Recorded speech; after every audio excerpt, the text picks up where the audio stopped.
Hello, welcome to Ken Studies. आज हम NCERT themes in Indian history में आपका चैप्टर नंबर 2 यानी थीम नंबर 2 देखेंगे। तो इसमें हम देखेंगे किंग्स, फार्मर्स एंड टाउन्स। तो ये अर्ली स्टेट्स एंड इकोनॉमीज। तो इसमें हम देखेंगे 600 बीसीई से लेकर के 600 सीई तक, यानी कि before common 600 before common era to 600 common era. ये सिरका सिरका लगा हुआ है, इसका मतलब है approximate. There is no exact date कि हम इतना डेट से लेकर के इतना डेट तक देखेंगे। ये दिस इज अबाउट अप्रोक्सीमेशन। अब देखो, कल का जो हम जो फर्स्ट चैप्टर देखे उसमें क्या देखे, हड़प्पन सिविलाइजेशन यानी कि हड़प्पन कल्चर या इंडस वैली सिविलाइजेशन। तो इंडस वैली सिविलाइजेशन जो था वो उसमें जो कुछ चीजें थी वो हम लिखा हुआ तो कुछ स्क्रिप्ट मिला है, लेकिन अब तक जो हम हैं उसको डिसाइफर करने में एबल नहीं हुए हैं। तो वो प्रॉपर तरीका से प्रोटो हिस्ट्री का पार्ट आता है। अब आज जो हम चैप्टर नंबर 2 देखेंगे एक्चुअली ये हिस्ट्री का पार्ट आता है, क्योंकि हिस्ट्री तब हम कहते हैं जब वो लिखावट को हम उस चीज को जान पा रहे हैं कि हाँ ये लिखावट है, इसे पढ़ पाए। तो जेम्स प्रिंसेप, आप ये मल्टीपल टाइम क्वेश्चन में आया हुआ ही है। जेम्स प्रिंसेप, इसने एक पहली बार 1830 के डेकेड में, ठीक है, 1830 के डेकेड में उसने पढ़ा। तब उसे पता चला कि जो अशोका द्वारा लिखा हुआ था ब्राह्मी एंड खरोष्ठी लिपि, वो स्क्रिप्ट उसको पढ़ा। तब पता चला कि ऐसा अशोक जैसा कोई किंग यानी प्रियदर्शी पियादर्शी या जो भी लिखा हुआ है। तो आज हम इसमें देखेंगे। फिर उसके बाद हम देखेंगे आपका किंग्स यानी कि जो जनपद, महाजनपद, जो 16 मगध, आपका कौशल, ठीक है, उज्जैनी, ये सब अस्मक, ये सारे जो जनपद थे 16 डिफरेंट, हाउएवर डिफरेंट सोर्सेस में डिफरेंट नेम दिया गया, लेकिन कुछ जो है मगध, कौशल, आपका उज्जैनी, ये सब जो है वो हर जगह आपके आते हैं। और उसके बाद हम इकोनॉमी भी देखेंगे।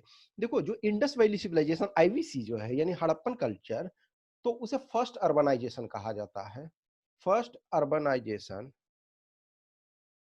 अब देखो, अब ये जो हम देखेंगे जो मगध एम्पायर और ये जो इस ड्यूरेशन में जो डेवलप हुआ है, यानी बुद्ध के टाइम से जो स्टार्ट होता है उसके बाद जो महाजनपद बनते हैं उसे हम सेकेंड अर्बनाइजेशन कहते हैं। तो हम आज इसमें सेकेंड अर्बनाइजेशन को भी देखेंगे। और जब आप इनफैक्ट देखोगे कि इल्तुतमिश से लेकर के औरंगजेब तक, यानी मिडाइवल टाइम में, जब मॉडर्न ऑलमोस्ट औरंगजेब के डेथ के साथ स्टार्ट होता है, तो औरंगजेब तक ये थर्ड अर्बनाइजेशन। तो हिस्ट्री में, हमारे इंडियन हिस्ट्री में हम थ्री अर्बनाइजेशन देखते हैं। First urbanisation Indus valley civilisation, second urbanisation after Buddha के टाइम से स्टार्ट होता है, और आपका थर्ड अर्बनाइजेशन जो होता है वो आपका मिडाइवल इंडिया में आपका इल्तुतमिश से लेकर के औरंगजेब तक चलता है। तो ये हम आज सेकेंड चैप्टर देखेंगे। तो इसमें देखो, there are several developments in different parts of subcontinent during the long span of 1500 years following the end of the Harappan civilisation. देखो, हड़प्पन सिविलाइजेशन, तो हड़प्पन सिविलाइजेशन को हम तीन पार्ट में एक तरह से देखते हैं। Early Harappan civilisation, mature Harappan civilisation और लेट हड़प्पन सिविलाइजेशन। लेकिन एक्चुअल जो हड़प्पा सिविलाइजेशन है उसे हम मैच्योर हड़प्पा सिविलाइजेशन को हम एक्चुअल हड़प्पा सिविलाइजेशन कहते हैं। तो वो हमने देखा 2600 बीसीई से लेकर के 1900 बीसीई तक करीब ये चला था। तो उसके बाद देखो, तो वो फर्स्ट अर्बनाइजेशन था, यानी कि अर्बन लाइफ था। जब वो अर्बनाइजेशन यानी कि जो मैच्योर हड़प्पन सिविलाइजेशन खत्म हुआ, उसके बाद जो है शहर डिसइंटीग्रेट होते गए, शहर लुप्त हो गए। फिर ग्रामीण व्यवस्था शुरू हुई, यानी कि आपका जो ऋग्वेदिक काल, तो ऋग्वेद जो काल होता है उस काल में आप देखोगे कि ग्रामीण अर्थव्यवस्था शुरू होता है। और गाय जो है, काउ, जो गाय पर अर्थव्यवस्था स्टार्ट होती है। लेकिन आप देखोगे कि ग्रेजुअली बुद्धा के टाइम तक आते आते जब अर्बन, फिर सेकेंड अर्बनाइजेशन जब शुरू होता है और महाजनपद बनने लगते हैं, तो फिर लैंड जो है प्रोमिनेंट में आने लगते हैं। अदरवाइज देखोगे, जो ऋग्वेदा में देखोगे, तो गाय को सबसे अधिक इंपॉर्टेंस दिया गया है, लैंड की अपेक्षा गाय को दिया गया। लेकिन फिर आपका बाद में जो लेटर वैदिक पीरियड में लैंड जो है प्रोमिनेंस प्राप्त कर लेता है। तो कह रहा है कि end of Harappan civilisation, this was also the period during which the Rig Veda was composed by people living along the Indus and its tributary। देखो, वेदों को जो हम इंडियन सिविलाइजेशन में मानते हैं, इंडियन कल्चर में मानते हैं कि दे आर अपौरुषेय। पुरुष का मतलब जो ह्यूमन बीइंग है, तो अपौरुषेय यानी कि ये वेद वाक्य जो है वो देवताओं के द्वारा या कहीं से भी जो भी है ह्यूमन बीइंग के द्वारा क्रिएट नहीं किए गए हैं, कुछ सुपर नेचुरल पावर या गॉड के द्वारा किए गए हैं। Agriculture settlements emerged in many parts of the subcontinent, including North India, the Deccan Plateau, and parts of Karnataka. Besides, there is evidence of pastoral populations in the Deccan and further south, यानी कि जो पशुपालन भी किया जा रहा था। New modes of disposal of the dead, including the making of elaborate stone structure known as megaliths, emerged in central and south India from the first millennium BCE. In many cases, the dead were buried with a rich range of iron tools and weapons। देखो, पहले भी आप देखोगे कि Indus valley civilisation में भी जो excavation किए गए हैं, तो वो एक्सकेवेशन में आपका क्या है कि वो मिलता है कि आप जो बहुत सारी चीजें, जो वस्तुएं, उनको लगता है ना कि आफ्टर लाइफ में वो बिलीव करते हैं। तो जो डेड पर्सन है, उनके साथ बहुत सारी चीजों को साथ में गाड़ देते हैं कि वो उनको आफ्टर लाइफ में काम आएगा। तो लेकिन यहाँ जो है, देखो, इंडस वैली सिविलाइजेशन में आयरन नहीं है, तो लेकिन यहाँ जो आयरन टूल और वेपन भी साथ में करते हैं। From circa 6th century BC, यानी कि approximate 6th century BC, there is evidence that there were other trends as well। Perhaps the most visible was the emergence of early states, empires, and kingdom। Underlying these political processes were other changes evident in the ways in which agriculture production was organized। तो देखो, शुरू में क्या है, sustenance agriculture किया गया। उसके बाद जब स्टेट आप बनाओगे, तो स्टेट तब बनेगा जब टैक्सेशन आपको जरूरत होगी, क्योंकि एक आप आर्मी मेंटेन रखोगे और ब्यूरोक्रेसी रखोगे, तो आपको जरूरत पड़ेगा, तो एग्रीकल्चर को भी ऑर्गेनाइज करना पड़ेगा और टैक्सेशन कलेक्ट करना पड़ेगा। Simultaneously new towns appeared almost throughout the continent, यानी कि ये सेकेंड अर्बनाइजेशन होगा। Historians attempt to understand these developments by drawing a range of sources, inscription, text, coins, and visual materials। As we will see, this is a complex process। You will also notice that these sources do not tell the entire story। देखो, कल के हमने chapter lecture में देखा था कि जो history को जानने के 3 सोर्स हैं। एक आपका है लिटरेरी सोर्स, दूसरा आपका जो है जो एविडेंसेस हैं, जो आर्कियोलॉजिकल एविडेंस है, तीसरा फॉरेन अकाउंट्स। तो इनफैक्ट देखोगे, इसमें तीनों चीजों का यूज होगा हिस्ट्री में। जो अब जो हम चलेंगे उसमें तीनों चीज का यूज होगा। जो ये इंस्क्रिप्शन है, तो उसे अब तक तो जो हड़प्पन सिविलाइजेशन में भी कुछ मिले हैं, सिंबल मिले हैं राइटिंग के, लेकिन उसको अब तक पढ़ा नहीं जा सका है, डिसाइफर नहीं किया जा सका। लेकिन इस ड्यूरेशन का जो पाया गया है, वो डिसाइफर किया गया। जैसे ये देखो, एक इंस्क्रिप्शन है लिखा हुआ, ये सांची के सांची में पाया गया। सांची जो आपका है मध्य प्रदेश में है, सांची का जो फेमस स्तूपा जो फेमस है वो। तो ये देखो, 2nd सेंचुरी बीसी में ये लिखा गया था। तो अब देखो, तो इसमें क्या है कि तीनों सोर्सेस का हम यूज करेंगे।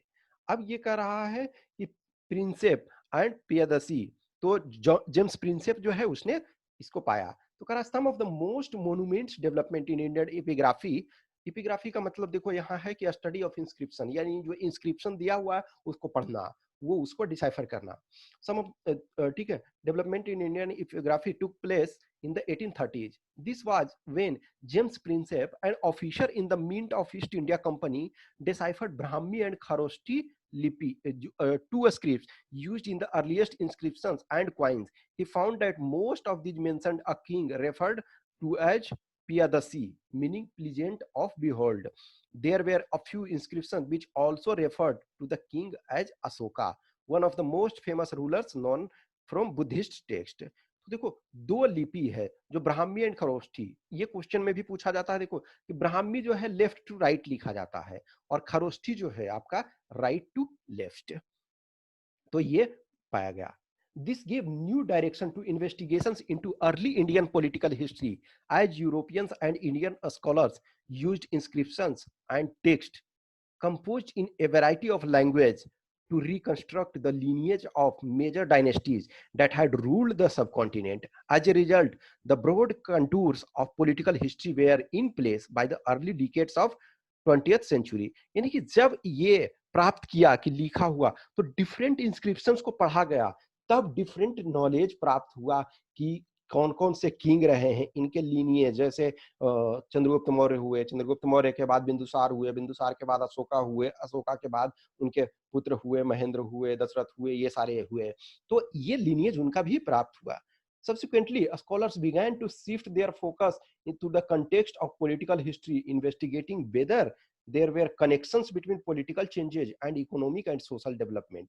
It was soon realized that while there were links, these were not always simple to or direct. देखो, कुछ लिंक्स जो है, जैसे तीन जो सोर्स है, तो अभी यहाँ दो चीजों को किया जा रहा है कि जो इंस्क्रिप्शन है, जो लिखा हुआ है, और जो मटेरियल एविडेंसेस है, तो उनको कोलैबोरेट किया जा रहा है कि कहां तक ये मिल पा रहे हैं। द अर्लीस्ट स्टेट, तो ये 16 जो महाजनपदा है, the 6th century BC is often regarded as a major turning point in the early Indian history.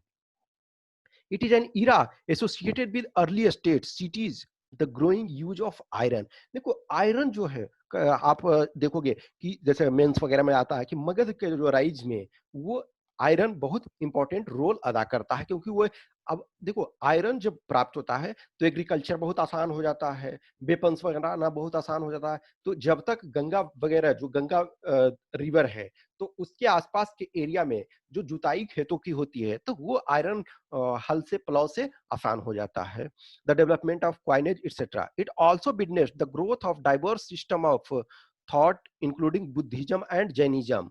Early Buddhist and Jaina text, all, ठीक है, चैप्टर 4 में हम देखेंगे, mention amongst other thing 16 state known as Mahajanapada, although the list vary. तो देखो, मैंने बताया ना कि कुछ लिस्ट वेरी करते हैं, डिफरेंट डिफरेंट ये, लेकिन जो कुछ मेजर है वो आपके सब में पाए जाते हैं। Although the list vary, some names such as Bajji, Magad, Koshal, Kuru, Panchal, Gandhar, and Avanti occur frequently. Clearly, these were amongst the most important Mahajanpada. While most Mahajanpada were ruled by king, some known as Gana और संघा, यानी कि some democratic setup में भी थे, otherwise सारे के सारे monarchy थे maximum, लेकिन कुछ जो थे वो आपके रिपब्लिक टाइप के थे। Where oligarchy, where power was shared by a number of men, often collectively called Raja. Both Mahavira and Buddha belong to such Gana. In some instances, as in the case of Vajji Sangh, the Raja probably controlled resources such as land collectively. Although their histories are often difficult to reconstruct due to lack of sources, some of these estates lasted for nearly 1,000 years. Early Mahajanpada had a capital city which was often fortified. Means है कि किलेबंदी उसको किया गया था. Maintaining these fortified cities as well as providing for incipient armies and bureaucracies required resources.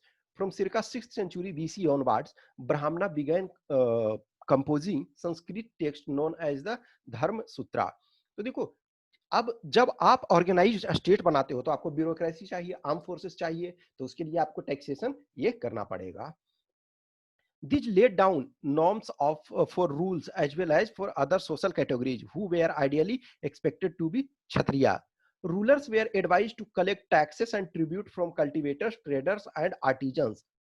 Where resources also procured from pastoralist and forest people, यानी जो चरवाहे थे, जो पशुपालन में लगे हुए थे और जो जंगल में रह रहे थे, जिसे हम आदिवासी कहते हैं, we do not really know.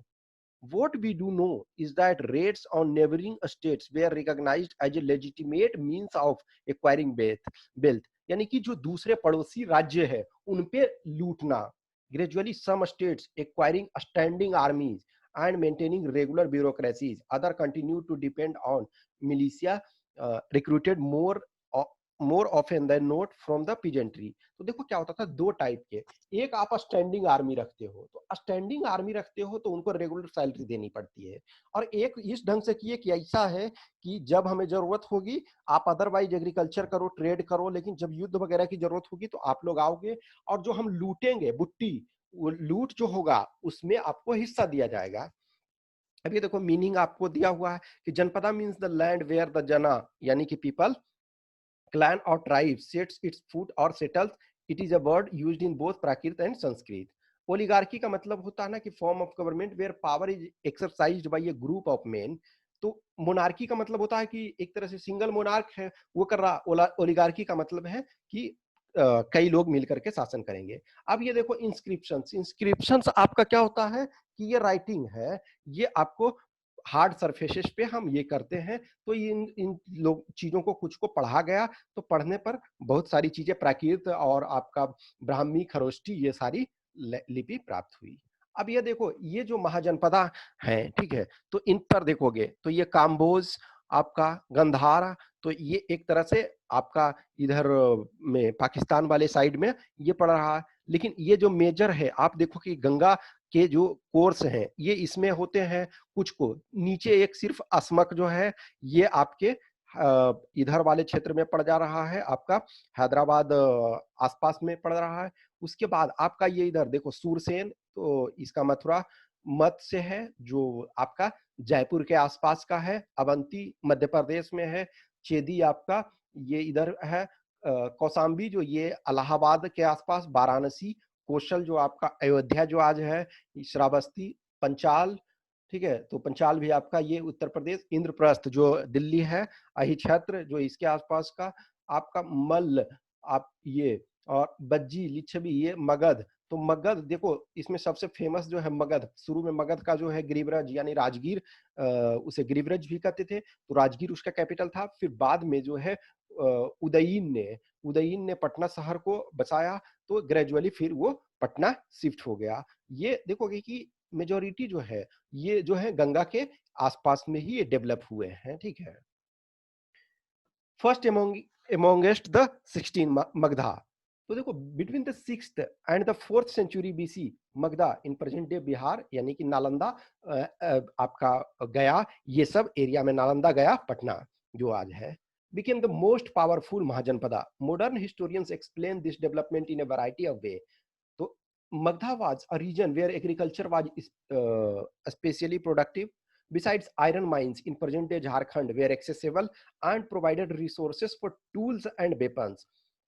Elephants, an important component of army, were found in the forest in the region. Also, the Ganga and its tributary provided a means of cheap and convenient communication. However, early Buddhist and Jaina writers also wrote about Magdha, attributed its power to the policies of individual, ruthlessly ambitious kings, of whom Bimbisar, Ajatasattu, and Mahapadma Nanda are the best known, and their ministers who helped implement their policy.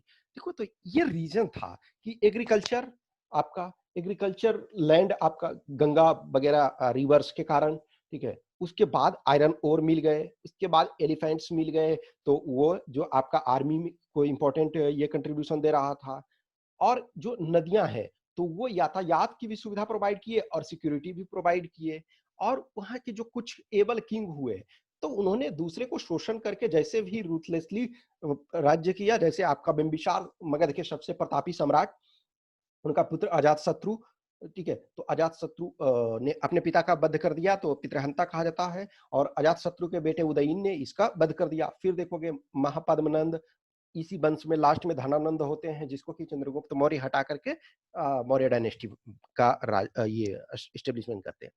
Next, initially ये राजगृहा, ठीक है, तो यानी कि राजगीर, राजगीर और उसी को गिरिब्रज पहले कहते थे, वो is the capital of Magadha. Interestingly the old name means house of the king. राज का मतलब राजा का, गृह मतलब है कि आपका किंग। द ओल्ड ये राजा गहा यानी राजा गृहा, या डिपेंडिंग ऑन, चूंकि ना प्राकृत में आपको अदरवाइज राजगृह पढ़ोगे और या प्राकृत में राजा गहा, was a fortified settlement located amongst hills. Later in the 4th century BC, the capital was shifted to Patliputra, present day Patna, commanding routes of communication along the Ganga. Next कह रहा है an early empire. The growth of Magधा culminated in the emergence of the Mauryan Empire. वही बताया ना कि last में जो पद्मनंद था, तो धनानंद जो लास्ट हुआ महापद्मनंद स्टेब्लिश किया, लेकिन लास्ट में जो धनानंद था उसको डिस्पोज करके चंद्रगुप्त मौर्य किंग बना. Extended control as far northwest as Afghanistan and Balochistan, and his grandson Asoka, arguably the most famous ruler of early India, conquered Kalinga, present day coastal Odisha. Finding out about the Maurya. तो मौर्य के बारे में देखो मिलता है हमको बहुत सारे सोर्स से. इसमें जो एक आपका है अर्थशास्त्र, तो अर्थशास्त्र जो है चाणक्य इसके मंत्री के द्वारा, आपका चंद्रगुप्त मौर्य के मंत्री के द्वारा अर्थशास्त्र लिखा गया. ठीक है, उसके बाद आप देखोगे डिफरेंट इंस्क्रिप्शन से मिलता है, फिर उसके बाद बुद्धिस्ट जैन पुराणिक लिटरेचर से. तो जो यानी कि ये पता चलता है, ये आपके डिफरेंट सोर्सेस से, जैसे अर्थशास्त्र से पता चलता है, बुद्धिस्ट टेक्स्ट से, जैनिस्ट टेक्स्ट से और पुराणिक लिटरेचर से. उसके बाद आपका जो अशोक के इंस्क्रिप्शन से पता चलता है, फिर उसके बाद आपके मेगास्थनीज जो आप आते हैं उससे भी आपको पता चलता है. Ashoka was the first ruler who inscribed his message to his subjects and officials on a stone surface, natural rocks as well as polished pillars. He used the inscriptions to proclaim what he understood to be dhamma, yani dharma. This included respect towards elder, generosity towards brahmanas, and those who renounce worldly life, treating slaves and servants kindly, and respect for religions and traditions other than one's own.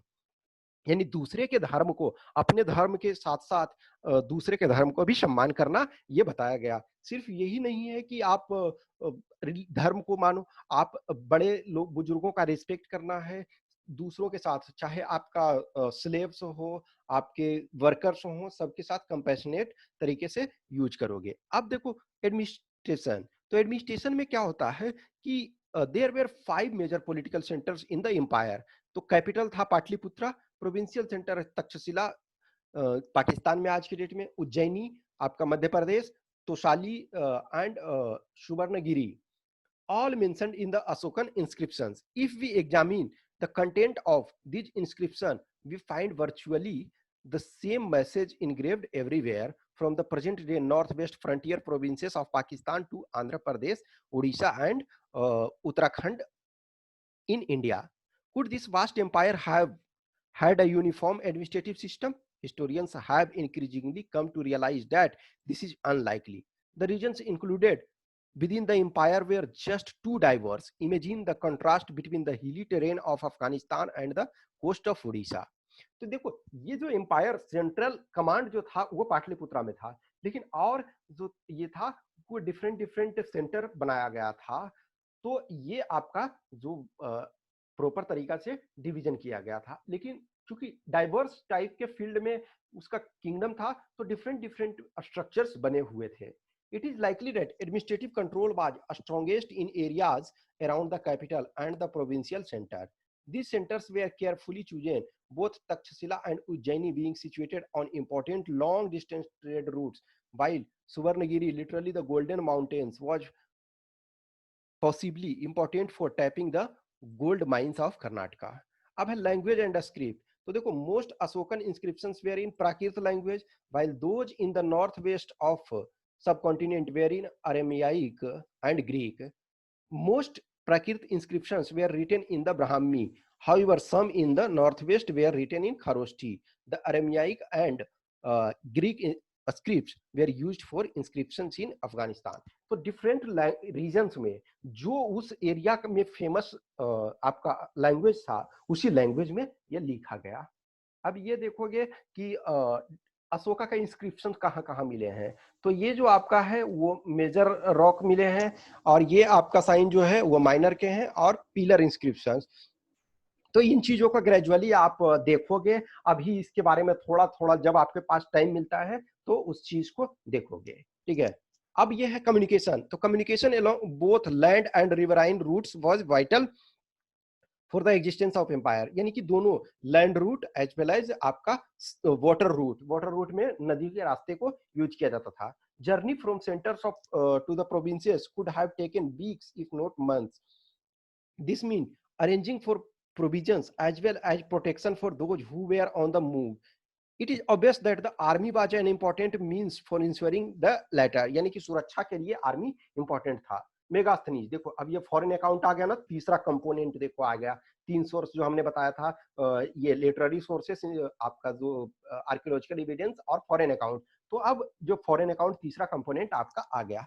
Megasthenes mentions a committee with 6 सब committees for coordinating military activity. Of these, one looked after the navy, the second managed transport and provisions, the third was responsible for foot soldier, the fourth for horses, fifth for chariots and sixth for elephant. यानी कि जो military department था उसमें 6 divide किया गया था। एक suppose है कि वो नेवी को देखेगा, दूसरा है ट्रांसपोर्ट और प्रोविजन अदर देखेगा, तीसरा आपका जो भी फुट सोल्जर जो पैदल सेना मार्च कर रही है, चौथा हॉर्सेस को देखेगा, पांचवा रथ को देखेगा, चैरियट्स, एंड छठा एलिफेंट को देखेगा।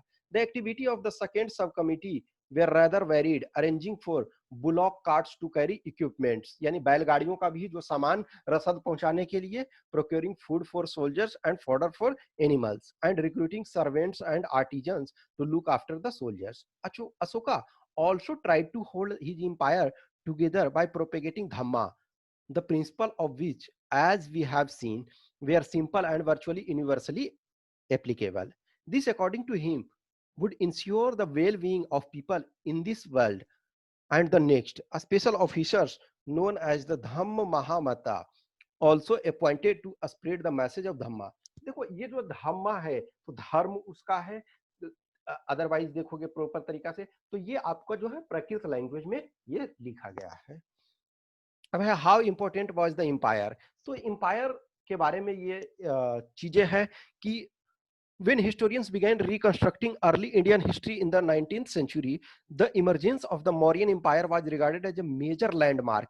India was then under colonial rule. माने जो हिस्ट्री ये कंस्ट्रक्ट किया जा रहा है ये तो हुआ आपका 2000 इयर्स पहले, लेकिन हिस्ट्री जो हम कंस्ट्रक्ट कर रहे हैं वो तो जब ब्रिटिशर्स हमारे यहाँ है तब हम उसको कंस्ट्रक्ट कर रहे हैं। And was part of British empire. 19th and early 20th century Indian historians found the possibility that there was an empire in early India, both challenging and exciting. Also, some of these archaeological finds associated with the Mauryas, including a stone sculpture, were considered to be examples of the spectacular art typical of empires. Many of these historians found the message on Ashokan inscriptions very different from that of most other rulers, suggesting that Ashoka was more powerful and industrious, as also more humble than later rulers who adopted grandiose titles. यानी कि अशोक जो था और ruler से different था, वो एक तरह से सिंपल लाइफ को जीने वाला और दूसरे को जितना तक हो सके वो मदद करने वाला। तो ये जो है कि मौर्यन एम्पायर, तो सारी चीजें जो है कि हुआ वो 2000 इयर्स पहले, लेकिन जब तक प्रॉपर जेम्स प्रिंसेप ने उसको स्टडी नहीं किया तब तक हम पता प्रॉपर तरीका से नहीं कर पा रहे थे कि किस ढंग से चीजें हिस्ट्री मूव की। अब है what the Kings official dead. तो देखो ये चीजें जो मेगास्थनीज ने अकाउंट लिखा है कि किस ढंग से लोग कलेक्ट करते थे, टैक्स कलेक्ट करते थे या फिर डिफरेंट चीजों को ऑर्गेनाइज करते थे। फिर अब ये देखो है capturing elephants for the army. तो अर्थशास्त्र आपका जो है एडमिनिस्ट्रेटिव एंड मिलिट्री ऑर्गेनाइजेशन के बारे में लिखता है। जैसे ग्रीक सोर्सेस बताता है ना कि जो मौर्यन रूलर थे उनके पास स्टैंडिंग आर्मी 6 लाख का था, यानी कि फुट सोल्जर 6 लाख थे, 30,000 आपका जो कैवेलरी था यानी कि जो घुड़सवार थे, और 9,000 एलिफेंट था। अब देखो सम हिस्टोरियंस ये समझते हैं कि ये जो है ये सही नहीं है क्योंकि इतना चीजें ये है पॉसिबल नहीं है, ये एग्जैजरेशन समझते हैं। ठीक है। न्यू नोशंस ऑफ किंगशिप यानी chiefs of king in the south. अब यदि साउथ में यदि जाओ तो तमिल लैंड में जाओगे आप, Tamil country which included part of present day Andhra Pradesh and Kerala in addition to Tamil Nadu. तो यहाँ भी एक तरह से जो स्टेबल एंड प्रोस्पेरस किंग था। चीफ्स एंड चीफडम्स तो चीफ जो था क्या है कि पावरफुल पर्सन था वो एरिया में, और वो जो है टैक्स कलेक्ट करता था जो भी किंग वगैरह के लिए, जो मेन बादशाह था। उसके बाद कुछ अपने रखता था और कुछ वो देता था। तो अब ये स्टेट्स के बारे में कह रहा है कि many chiefs and Kings including the Satavahana. तो सातवाहन के बारे में हम कुछ चीजें देख चुके, एक दो बार हमने क्वेश्चंस वगैरह में भी डिस्कस किया था कि सेंचुरी एंड साका, ये छोटे छोटे के बारे में आपका दिया हुआ है। नेक्स्ट हम देखेंगे। अब डिवाइन किंग कह रहा है। डिवाइन किंग का मतलब है ना कि ये जो किंग हुए कि गॉड से अपना तुलना किए। जैसे कुशाना के बारे में कह रहा है, who ruled over the vast kingdom extending from Central Asia to North West India. Their history has been reconstructed from inscription and textual traditions. The notion of kingship they wished to project are perhaps best evidenced in their coins and sculpture. तो colossal statue of Kushana rulers have been found. तो कुषाण के rule पाए गए हैं, ये आपके मथुरा में भी पाए गए हैं और डिफरेंट अफगानिस्तान वगैरह में भी पाए गए हैं, ठीक है ना। तो 4th सेंचुरी में आपका फिर ये देखो, तो कुषाण जो है वो टाइटल लेते हैं देवपुत्रा, यानी son of god, possibly inspired by Chinese rulers who called themselves sons of heaven. यानी कि जो गॉड के से अपने को तुलना करते हैं, कि कुषाण बोलते हैं कि हम देवपुत्रा हैं, यानी कि जो हमें गॉड की तरह रिस्पेक्ट देना है। फिर देखो 4th सेंचुरी में आपका जो है ये आपका गुप्ता एम्पायर होता है। तो गुप्ता वगैरह भी है आपका, ये इसमें जो एडमिनिस्ट्रेटिव स्ट्रक्चर है उसके बारे में आपका दिया हुआ है। फिर है Gupta rulers have been reconstructed from literature coins and inscription. देखो अब इसके बाद इस फेज में देखोगे कि क्वाइन आपका भी एक इंपॉर्टेंट रोल अदा करता है, ठीक है। फिर देखोगे जैसे ये इलाहाबाद जो पिलर है, प्रयाग प्रशस्ति जिसको कहते हैं, वो संस्कृत हरिसेना के द्वारा लिखा गया है। वो आपका समुद्रगुप्त का पोएट था। ये आपका एक तरह से ये भी इंपॉर्टेंट है। नेक्स्ट अब है the Pandya chief Senguttuvan visits the forest. ये आपका स्मॉल स्मॉल चीजें हैं, इसको देख लोगे। इन प्रेज ऑफ समुद्रगुप्त, तो प्रयाग प्रशस्ति के बारे में समुद्रगुप्त के बारे में दिया हुआ है। फिर सुदर्शन लेक, ये जो गुजरात में है, वो उसके बारे में आपका दिया हुआ है कि रुद्रदामन ने उसको के बारे में दिया हुआ है, ठीक है ना। फिर आपका है इंपॉर्टेंस ऑफ बाउंड्री। तो बाउंड्री जैसे मनुस्मृति का देखो, एक यहाँ दिया हुआ मनुस्मृति एक तरह से जो हिंदू रिलीजन का एक पिलर ये भी माना जाता है। तो इन सब के बारे में थोड़ा थोड़ा आप देखोगे। नेक्स्ट है फिर चेंजिंग कंट्री साइड, तो पॉपुलर परसेप्शंस ऑफ किंग।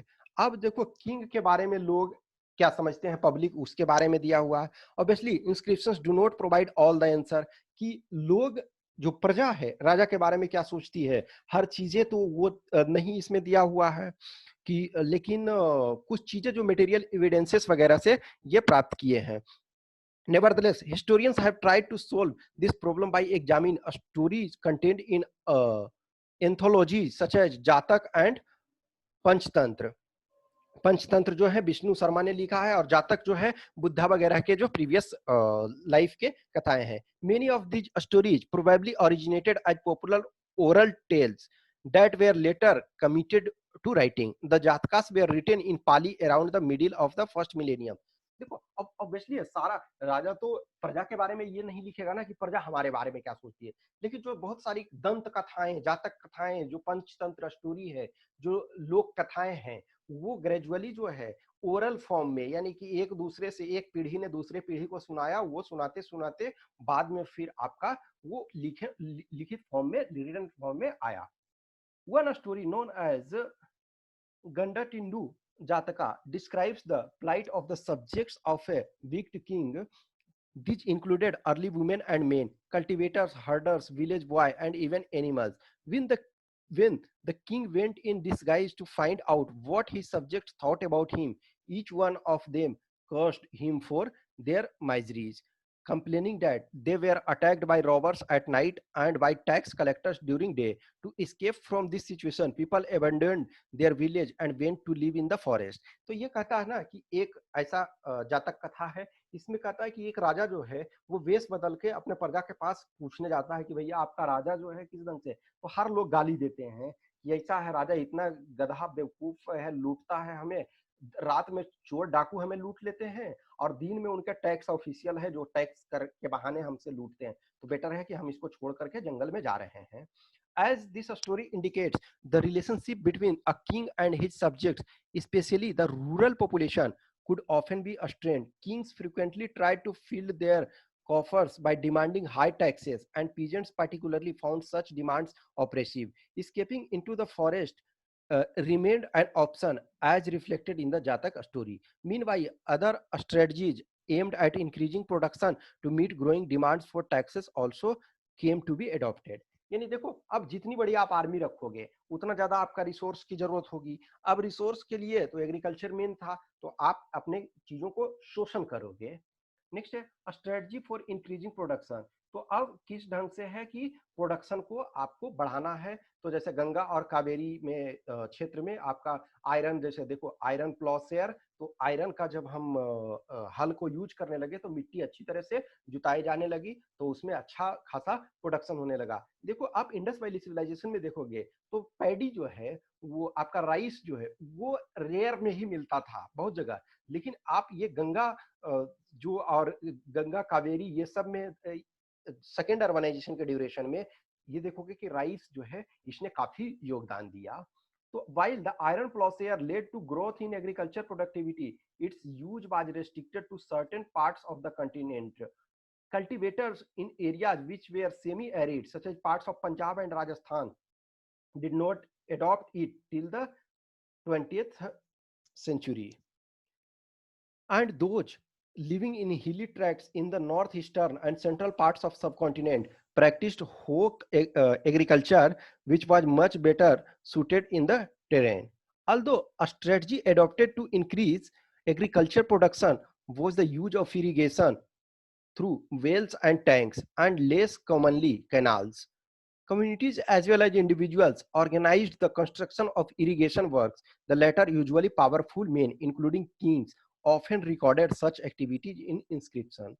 तो देखो ये ट्रांसप्लांटेशन का रहा। तो ये जो पैडी कल्टीवेशन के लिए होता है, तो पैडी कल्टीवेशन के लिए क्या है, बिचड़े पहले तैयार करते हैं, नर्सरी टाइप का उसको तैयार करते हैं, फिर उसे वहां से रिमूव करके और खेत में लगा देते हैं, इसी को ट्रांसप्लांटेशन कहते हैं।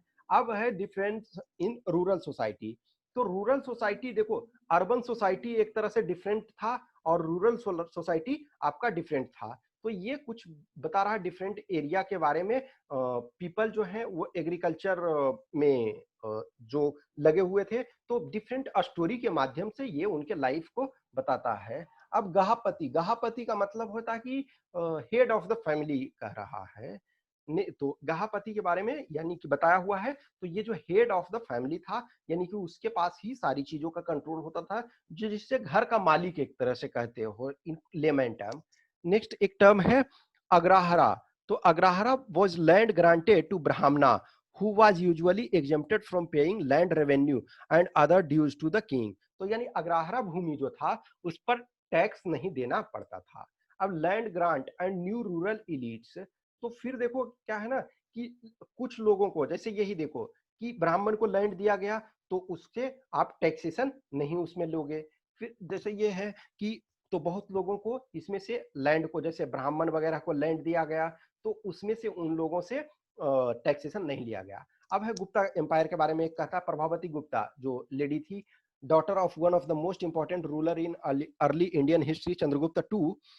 She was married into another important ruling family, that is the Bhaktaka, who were powerful in the Deccan. According to Sanskrit legal text, women were not supposed to have independent access to resources such as land.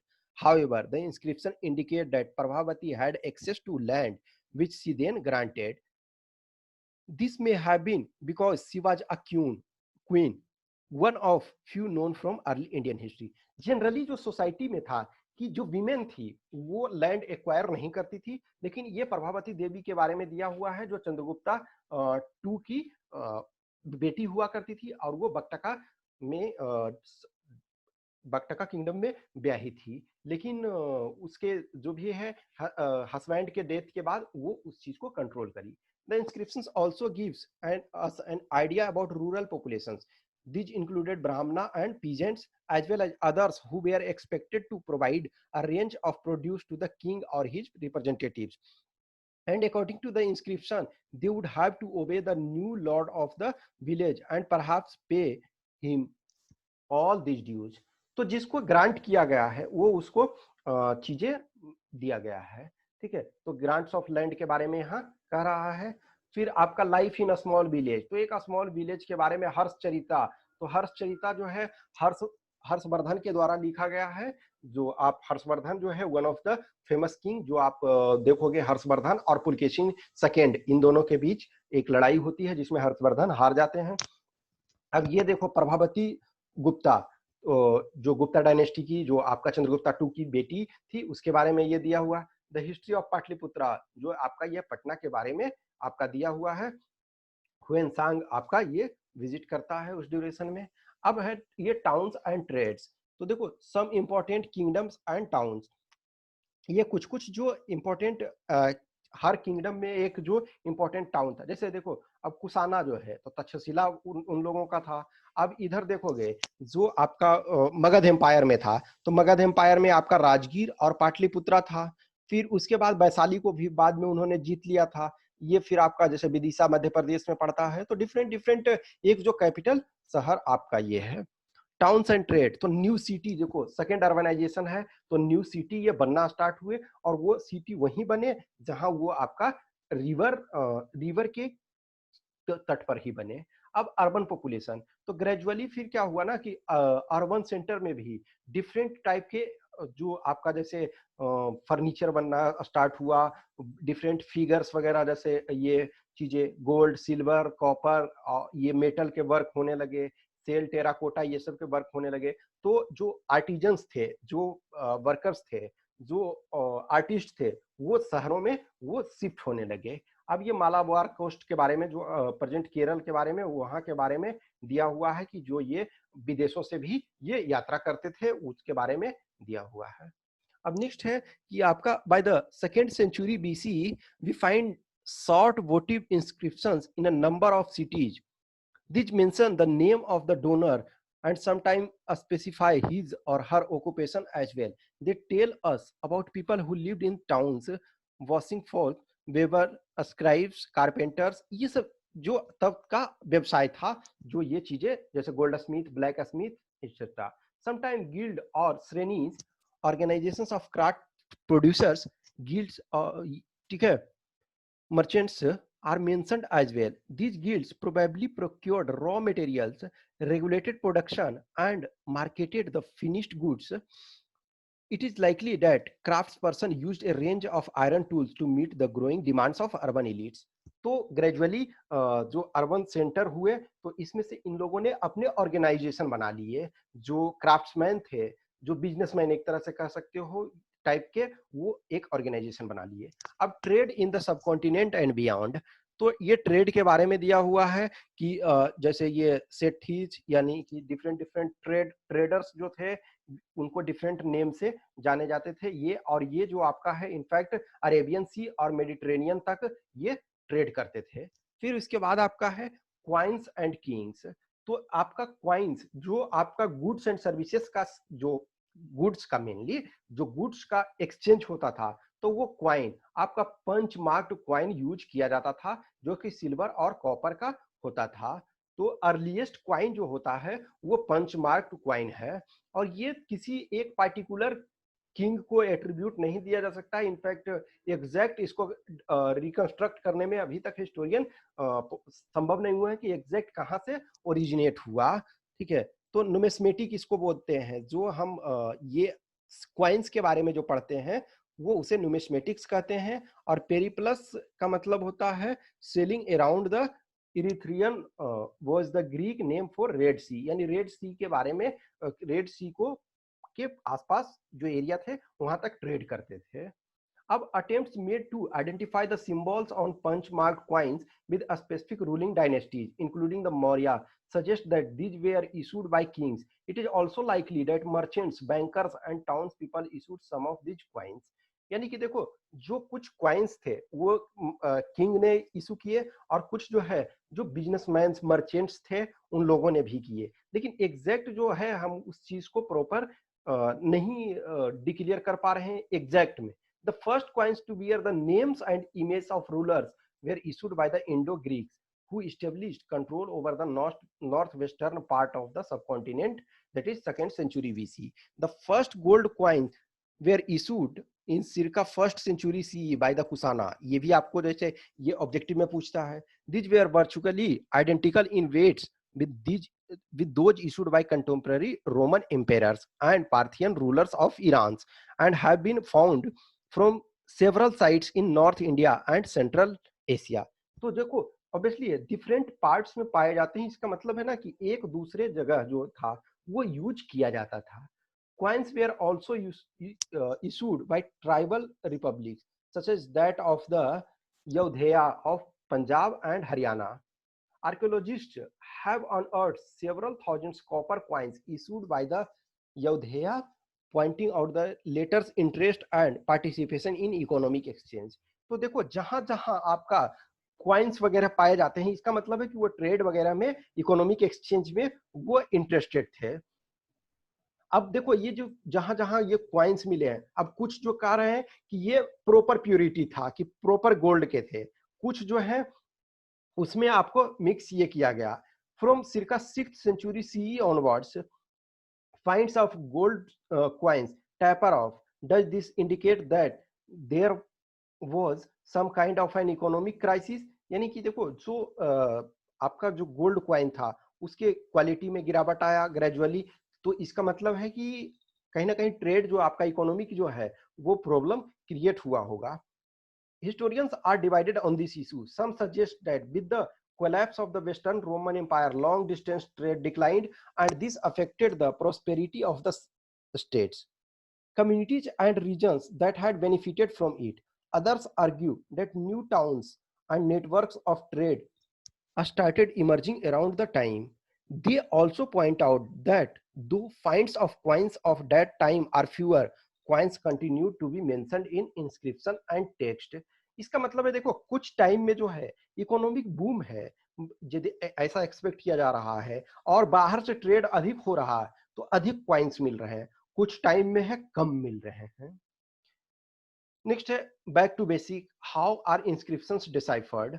तो ये देखो कह रहा ना कि inscriptions को किस ढंग से पढ़ा गया उसके बारे में कह रहा है। तो अब ये जो ब्राह्मी लिपि के बारे में कह रहा है, फिर है कि खरोष्ठी लिपि। तो जैसा कि देखो ये है ना कि ब्राह्मी जो है ये आपका लेफ्ट से राइट लिखा जाता है, और खरोष्ठी जो है वो राइट से लेफ्ट ये किया जाता है। तो आप इन चीजों के बारे में ये पढ़ोगे कि किस ढंग से ये इंस्क्रिप्शन को ये डिसाइफर किया गया है। अब ये पियदसी जो अशोक का आपका है, देवान नाम पियदसी, तो ये अशोका के बारे में, जो अशोका का इंस्क्रिप्शन है वो लिखा हुआ है। Anguish of the king, king के बारे में एक ये है कि किसी चीज को लेकर के किंग क्यों इस चीज को ये करता है कि आपको ये रूल्स को फॉलो करना है। The limitation of inscription evidence, जो आपका इंस्क्रिप्शन लिखा हुआ है उसके एविडेंस में कुछ लिमिटेशंस हैं कि सारी चीजें तो क्लियर नहीं हो रही है ना। By now it is probably evident that there are limits to what epigraphy can reveal, यानी जो लिखे हुए टेक्स्ट हैं जिसको पढ़ पाए तो वो सारी चीजें रिवील नहीं कर पाएगा, टोटल होल नहीं। जो किंग लिखवाना चाह रहा था वही चीजें तो हमें प्राप्त होगा, लेकिन जैसे जनता क्या सोचती है, डिफरेंट स्ट्रक्चर्स क्या था, सारी चीज के बारे में डिटेल। अब आज की डेट में ऐसा नहीं है ना कि किताबें आराम से लिखी जा सकती है। Sometimes there are technical limitations, letters are very faintly engraved and thus reconstructions are uncertain। देखो कुछ तो है कि डिटेल में लिखा गया, तो अब कुछ गहराई से नहीं लिखा गया, तो वो भी टाइम पासेस मिट गया बहुत सारी चीजों को, तो बीच का लिंक खत्म हो गया, तो पूरा जो डिसाइफर नहीं कर पा रहे हैं, and thus reconstructions are uncertain। Also inscriptions may be damaged or letters missing। obviously बहुत सारे मिस हो गए, लेकिन कुछ जो है सही से बचे हैं, उनको उनसे ही हमको प्राप्त हो रहा है। अब ये कह रहा है कि 10 इपिग्राफी एलोन, जो लिखे हुए हैं, alone does not provide a full understanding of political and economic history. Also, historians often question both old and new evidence. Scholars in the late 19th and early 20th century were primarily interested in the histories of king. From mid 20th century onwards, issues such as economic change and the ways in which different social groups emerged have assumed far more importance. Recent decades have seen a much greater preoccupation with history of marginalized groups. This will probably lead to fresh investigation of old sources and the development of new strategies of analysis. देखो क्या है ना कि शुरू में क्या हुआ कि जो आप थे वो किंग के बारे में ही, जैसे जनपद में, महाजनपदा में कौन किंग हुए, किस एरिया में उन लोगों ने रूल किया, तो इस चीज को हम प्राप्त करने में पहले थे। अब जब इस चीज को प्राप्त हुआ तो राजा लिखेगा, तो राजा जैसे एक है ना कि एक जातक में हमने देखा कि उसमें से किंग जो है वेश बदल के जाता है और अपनी जनता से पूछता है, अपने प्रजा से पूछता है कि क्या आपने किंग के बारे में क्या सोचते हो। सब लोग उसे गाली देते हैं कि बहुत लूटता है, दिन में उसका टैक्स, जो टैक्स कलेक्टर है वो लूटते हैं, रात में चोर डाकू लूटते हैं। अब लेकिन तो वो चीज तो वो किंग नहीं लिखेगा ना कि ऐसा है कि जनता हमको बहुत ऑपरेसर कहती है, वो तो लिखेगी कि हाँ ठीक ही हमको कहती है। लेकिन gradually with time passes different जातक कथाएं, डिफरेंट लोक लोक कहावतों से, जो लोक कहानियों से उस चीज को कंस्ट्रक्ट किया गया कि आम जनता क्या सोचती थी, जनरल पब्लिक। तो शुरू में जो देखो ये जो सारी चीजें पता चली, वो तब पता चला ना जब हम ब्रिटिशर्स के अंदर थे।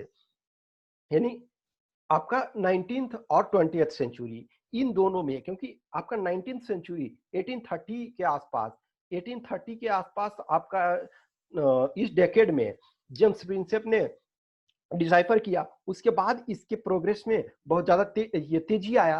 अब वो सारे उस टाइम हम ब्रिटिश के अंदर थे, तो ब्रिटिशर्स ने बहुत सारी जो हिस्ट्री लिखी वो अपने एडवांटेज के लिए लिखी। लेकिन ग्रेजुअली धीरे धीरे करके हम अब उन चीजों को भी खोजने में लगे हुए हैं ताकि कॉमन मैन और सिंपल पर्सन्स के बारे में भी हमें जानकारी मिल सके।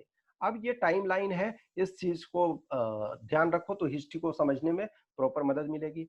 अब है 600 टू 500 बीसी, तो paddy transplantation, urbanisation in the Ganga valley, mahajanapada, punch marked coin, तो इस ड्यूरेशन में स्टार्ट हुआ। तो ये में ठीक है, इसके पहले देखो 6th सेंचुरी और ये 600 टू 500 बीसी, इसके पहले देखोगे कि धान वगैरह जो पैडी है वो बहुत अधिक नहीं मिलते थे, और जब वो मिलते थे तो ऐसे ही वो जैसे छिड़काव करके ट्रांसप्लांट करने नहीं जाता था। लेकिन इसके आसपास में ये अप्रोक्सीमेट जो है ट्रांसप्लांट किया जा रहा लगा। फिर अर्बनाइजेशन यानी सेकेंड अर्बनाइजेशन स्टार्ट हुआ और महाजनपदा ये हुए। नेक्स्ट है 500 टू 400 बीसी, तो rulers of Magadha consolidate power. Next है 327 टू 325 बीसी, अलेक्जेंडर जो सिकंदर जिसको बोलते हो उसने यहाँ अटैक किया। 321 BC, accession of Chandragupta Maurya, Chandragupta Maurya उस ये में देखो यहाँ सारे डेट में सी देख रहे हो, यहाँ 321 लिखा हुआ है लेकिन बीसी, लेकिन सी लगा हुआ है। लेकिन क्योंकि एग्जैक्ट नहीं कर सकते ना कि जैसे ये है कि हम ऐसा है कि 15 मई इतने को सिंहासन पर बैठ रहे हैं, यहाँ तो अनुमान ही लगाया जा सकता है। Next circa 272 to 268 to 231 BC, reign of Ashoka. 185 BC, end of Mauryan Empire. 200 to 100 BC, Indo-Greek ruler in the northwest, Chola, Chera and Pandya in South India, Satavahana in the Deccan. Next है circa 100 BC to 200 CE, Saka, popular from Central Asia, rulers in northwest, Roman trade, gold coinage. सिक्का 78 सी, देखो ये भी प्रश्नवाचक चिन्ह लगा हुआ है, इसका मतलब है कि not certain, accession of Kanishka. Next ये आपका, तो ये डेट को आप प्रॉपर तरीका से ये देखोगे। फिर ये जो आपका है जो डेवलपमेंट हुआ, जो मेजर एडवांसेस इन इपिग्राफी, ये देखो 1784 founding of Asiatic society of Bengal, ये किया गया इंडियन चीजों को, इंडियन कल्चर को, इंडियन हिस्ट्री को ये स्टडी के लिए। फिर देखोगे 19th सेंचुरी में ये डेवलपमेंट जो हुआ 1810, तो Colin Mackenzie collects over 8000 inscription in Sanskrit and Dravidian language. 1838 आपका decipherment of Ashokan Brahmi by James Prinsep. फिर आपका 1877 Alexander Cunningham publishes state of Ashokan inscription. 1886 first issue of Epigraphia Carnatica a journal of South Indian inscriptions. 1888 first issue of Epigraphia Indica. 20th century आपका 1965 to 66 DC Sircar publishes Indian epigraphy and Indian epigraphical glossary. तो ये देखो continuous जो है development चलता रह रहा है, नए नए एविडेंसेस हमें प्राप्त हो रहे हैं, उसके थ्रू जो है हम हिस्ट्री को मोर एंड मोर कंस्ट्रक्ट करने में सक्षम हो रहे हैं। तो आज का ये चैप्टर 2 समाप्त हुआ। I hope you enjoy this session. देखो ग्रेजुअली धीरे धीरे आप खुद पढ़ोगे, ये मेरा काम है कि एक इंटरेस्ट चीजें जगाना और कुछ लिंक को कनेक्ट करना। अब सारी की सारी चीजों को हम लाइन वाइज नहीं कर सकते हैं, इसमें बहुत टाइम लगता है। और इन द सेंस है कि आपको पढ़ना है, जो कुछ चीजें हैं, जो कनेक्शन स्टेब्लिश करना है, ये सारी चीजें मैं आपको बताने की कोशिश करूंगा सिंपल में। ठीक है, तो आप उसको पढ़ें, 2 बार 3 बार कंटिन्यू पढ़ें। और जैसा कि आप लोग का डिमांड था कि एमसीक्यू, तो नो डाउट जैसे एंशियंट में 4 चैप्टर है, तो ऑल 4 चैप्टर, आज दूसरा चैप्टर कंप्लीट हो गया, 2 और चैप्टर कंप्लीट हो जाएगा, तो हम एमसीक्यू भी कुछ कुछ डिस्कस करा देंगे ताकि आपको चीजों को आसानी से आपका और क्लियर हो पाए। Okay, once again thanks for watching this.